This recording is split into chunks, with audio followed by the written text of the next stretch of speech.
kita berjumpa kembali dalam program Sekolah Sahabat 5 Menit bersama Gereja Masih Advent hari ke-7, Jemaat Menteng, Jakarta. Program ini dibuat untuk memastikan jantung kerohanian kita tetap berdetak. Pelajaran Sekolah Sahabat kita pada minggu ini berjudul Yakub Sang Penipu. Ayat hafalannya terdapat di Kejadian 27 ayat 36. Kata Esau, bukankah tepat namanya Yakub karena ia telah 2 kali menipu aku. Hak kesulunganku telah dirampasnya, dan sekarang dirampasnya pula berkat yang untukku.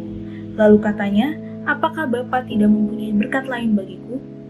Pada video Sekolah Sahabat 5 Menit sebelumnya, kita telah mendalami bagaimana kisah Yakub yang menipu ayah dan saudaranya dengan mengambil hak kesulungan dan mengambil juga berkat dari saudaranya Esau. Saat ini kita akan membahas bagian selanjutnya, yaitu bagaimana kehidupan Yakub setelah melarikan diri untuk menyelamatkan hidupnya setelah menipu ayahnya dan abangnya Esau. Beban 7 tahun terakhir pengasingan bagi Yakub sekaligus merupakan tahun-tahun yang paling berubah dengan mendapatkan 11 anak, total 12 anak yang menjadi nenek moyang bangsa Israel. Jika kita bisa baca di Kejadian 29 ayat 31, ketika Tuhan melihat bahwa Lea tidak dicintai, dibukanyalah kandungannya tetapi Rahel mandul. Tuhan membuka kandungan Lea, lahirlah Ruben, yang berarti melihat, karena Tuhan melihat bahwa dia tidak dicintai oleh Yakub. Anak ini adalah kompensasi atas rasa sakit dan penderitaan yang tertindas.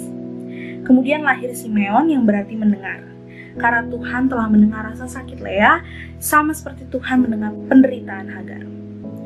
Saat Lea melahirkan anak terakhirnya Yehuda, yang artinya pujian, Lea tidak mengacu pada rasa sakitnya atau bahkan berkatnya lagi. Dia hanya berfokus kepada Tuhan dan memuji namanya atas anugerahnya.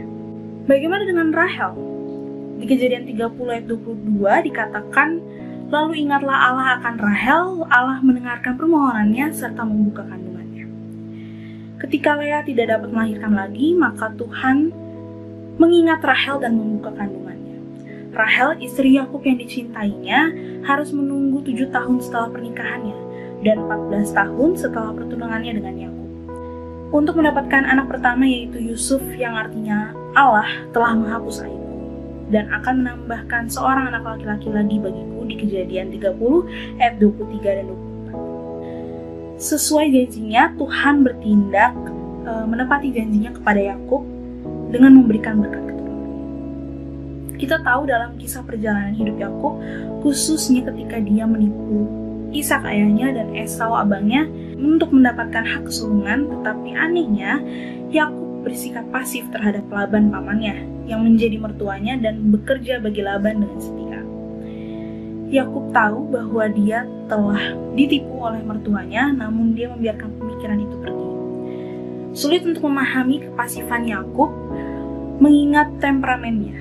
Bisa saja dia memberontak atau melawan Laban atau tawar-menawar dengannya, tetapi dia tidak melakukannya. Dia hanya melakukan apa yang diminta Laban, tidak peduli betapa tidak adilnya semua itu untuk mendapatkan Rahel yang dicintainya.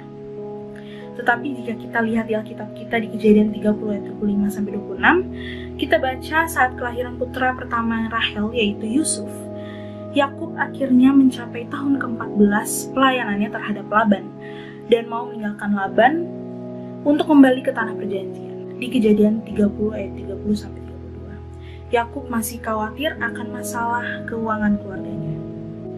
Yakub menunggu sinyal Tuhan untuk pergi. Hanya ketika Tuhan berbicara kepadanya, Yakub memutuskan untuk bergerak. Di Kejadian 31 ayat 13 dikatakan, bersiaplah engkau, pergilah dari negeri ini, pulanglah ke negeri sanak saudara.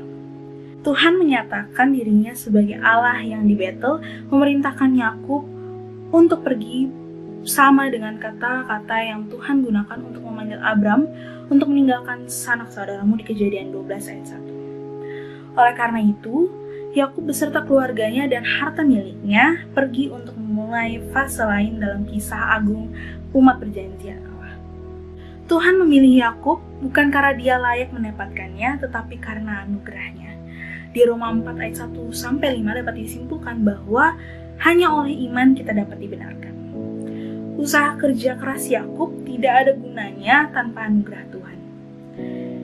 Yakub akhirnya memahami pentingnya kasih karunia Tuhan dan apa artinya mempercayai Tuhan, hidup oleh iman, dan sepenuhnya bergantung pada Tuhan.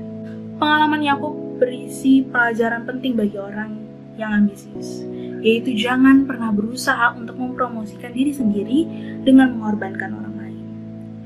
Hal untuk direnungkan oleh kita pada hari ini adalah, lihatlah karakter Ishak, Ribka, Yakub, Esau, Laban, Rahel, dan Lea dalam catatan sejarah di Alkitab.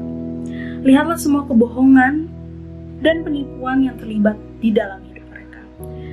Hanya berkat campur tangan Tuhan Allah sajalah sesuai dengan rencananya, dan pada waktunya sajalah maka semuanya indah pada waktunya. Di dalam Pengkhotbah 3 ayat 11 dikatakan, Ia membuat segala sesuatu indah pada waktunya. Bahkan Ia memberikan kekekalan dalam hati mereka.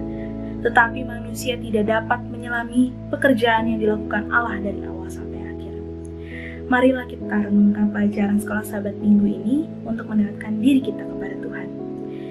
Sekian program Sekolah Sahabat 5 menit kita hari ini, kiranya Tuhan memberkati kita semua.